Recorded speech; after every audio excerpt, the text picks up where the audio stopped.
مع بعض كده نشوف اهداف الفرعون المصري الجديد عمر مرموش. بصوا الهدف الاولاني يا جماعه. بصوا الراجل بيلعب كره خماسي جوه منطقه جزاء الالمان بصرف النظر عن النادي.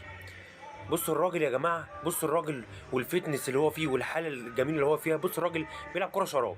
بصوا في سقف هو اللي قاصد، هو اللي قاصد يعملها في السقف، في سقف المرمى عشان ما حدش يجيبها تاني.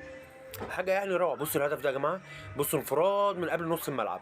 بصوا مرموش، وبصوا الثبات الانفعالي نسخه هيبقى من صلاح بس طبعا فرق السرعه. بصوا الراجل وحطها جميله، ولا اجمل ولا اروع من كده مرموش. بصوا الهدف ده هيدرز كمان. بصوا اوبا بالهيد، بالهيد الراجل بيركنها ولا اجمل. بصوا الهدف ده يا جماعه، بصوا الهدف ده هيعمل ايه، هيستلم بالراحه، ثبات انفعالي جميل، سفاح قدام المرمى.